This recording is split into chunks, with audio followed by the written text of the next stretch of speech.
I am finally replacing my Xteink X4 with a better ink device. Well, at least for me.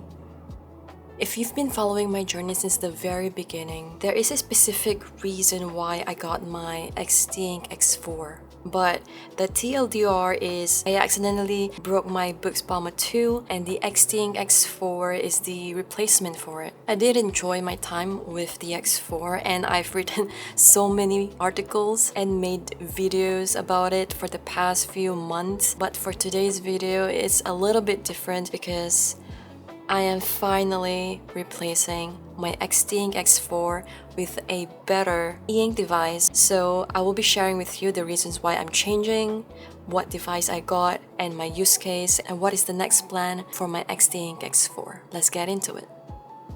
For my last post, I did talk about the reasons why I stopped using Xteink X4 all the time.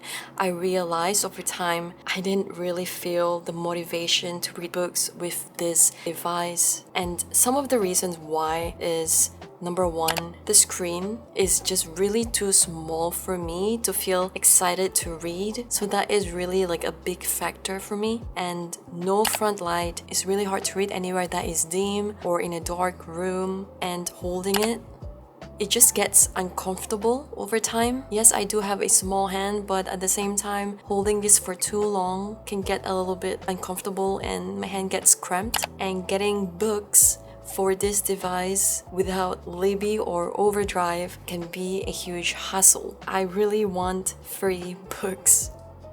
I've been thinking for a long time if I should replace my Xteink X4 because of the disadvantages that I've been facing with it since the very beginning. I kept delaying it because I still have this X4 and it is decent enough for what I actually need it for. Yes, it is very convenient, it is very compact. However, it is not the best device for me despite all the irony of all the videos and articles I've posted about it. Over time, the disadvantages just took a toll on me, so I decided to take the leap and got myself a Boox Palma 2 Pro. Now, not being too dramatic, but this device just makes me feel like home, and just being around it and holding it, using it for my reading and extra stuff just feels right to me. When the package arrived, these are the contents. So what we've got here is the actual Palma 2 Pro, and also this is their Boox cover, and this is a separate purchase as well, which is the Boox Ink Sense Plus. Now, I've not used any stylus for my old Palma 2 before. This is a brand new feature that they have for the Pro version, and I cannot wait to test that one out. Palma 2 Pro. The first box we're gonna open. Ooh. So my previous Palma 2 is actually white. So I decided to get a black one to have a different experience. So that is gonna be exciting. Let's see what else in the box. Oh, we have a SIM card pin. We've got the cable. Let's open this up. We can just slip it like this. You can tell that it's colored compared to my old Palma 2. Where is black and white. First impression, it is very similar to my old Boox Palma 2, but with some differences as well. I am not a techie person who likes to talk about specs, and there are far more better tech reviewers out there. But here are some of the observations externally. The back cover texture, the Pro just feels more grainy than the non-Pro, but this could also be because of the usage of my old device. Now, the Boox logo placement on the camera is completely different as well. The buttons placement are completely different between the two devices. The volume rocker is now on the left side. And then, of course, one of the key features of this is having a SIM card or SD card tray. The location now is at the bottom of the Pro, while the non-Pro, which only has the SD card, is located on the left side of the device. And of course, the major thing, it has its own colored screen. It is vibrant and inviting to read more books. However, I did notice the screen in general, it is definitely darker than the black and white screen. Based on my usage of my old Boox Palma 2, majority of the time, I'm only using it as an e-reader. I don't use it for surfing the internet or social media or any other apps besides from Libby. Despite having a great feature, I am fully aware that I'm not using it to its full potential. However, it is still a great option to have whenever I needed them. Personally, I just love the form factor of this with a bigger screen and of course the front light as you can see from here, and the syncing capability between Google Drive or even the Libby app. So that is why I am back at it again.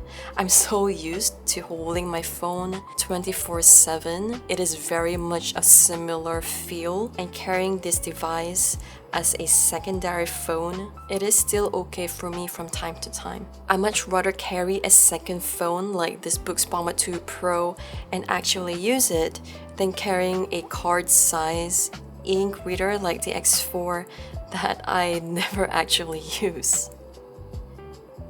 In the case of Boox Palma 2 Pro, it has a lot of potential to be a great EDC or everyday carry. Number one, it could be a good daytime e-reader, which technically now replaces my Xteink X4. I know I have the Kobo Libre Color as my nighttime e-reader, and it may have some overlapping features like the front light and the colored screen. However, in terms of pocketability, I think the Palma 2 is obviously better than the Kobo. So for now, I think the Boox Palma 2 is really my daily daytime e-reader on the go, while the Kobo will still remain as my nighttime e-reader with the same reasonings as before. It has a bigger screen and obviously still have the front light. Now, one of the key features of this new Boox Palma 2 Pro is this stylus. So now the screen is very much capable with a stylus. You can do a lot of writing with this, like quick notes, like any of your to-do list or groceries. So this could be really good and very handy for whatever you need it to be.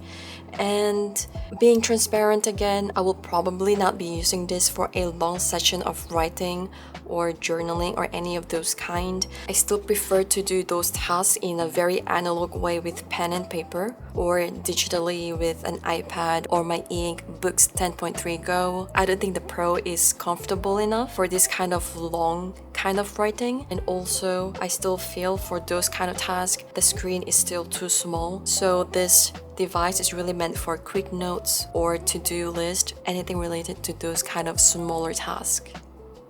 Now the next feature really got me excited for this device.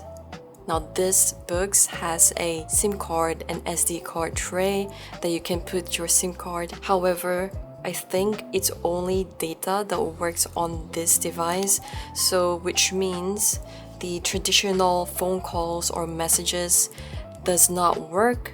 But if you download apps like WhatsApp or Telegram from the App Store, now those still works, and I think that is more than enough if you want to do messaging or calling on this device. This is one of the features that really got me excited to test, and I've not really thought about using e-ink device as a phone before. I personally, it can be a challenge for me because I am the kind of person that prefer quick and fast when it comes to phones. This is definitely not the case for this device, but maybe one day I want to challenge myself to use this device as a phone, and let's just see from there. And would it even heal my social media addiction, because doing social media in here is not really the best experience you would want to have.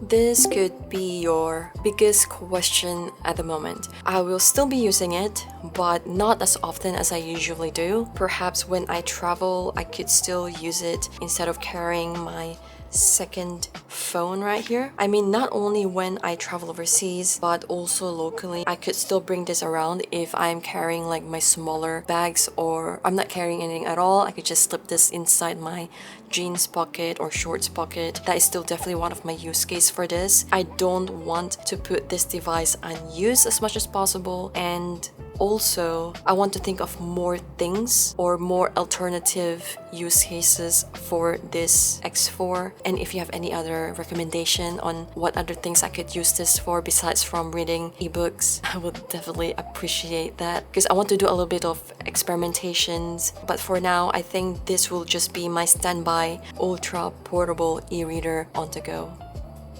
I am happy with the Boox BnW Pro so far, especially when its colored screen is definitely more inviting to read books. Despite using the X4 the past few months, I still continue having that nagging feeling of having smaller screen, hence making it hard for me to really finish any books in here. I have never finished any books with this device ever since I bought it, and I still keep on coming back to my old Boox BnW despite having the broken screen. That's why I took the leap and really get a Boox BnW, and I just knew that the form factor is the best option for me. I know this video can be a little bit ironic despite of all the videos or articles that I've written about the Xteink X4. I mean, at the end of the day, it really depends on which form factor or device you feel more happier or more excited to read all of your books. It doesn't have to be because, oh, this device is really the hype right now or is the trend right now. So it really depends on what is the best device for you.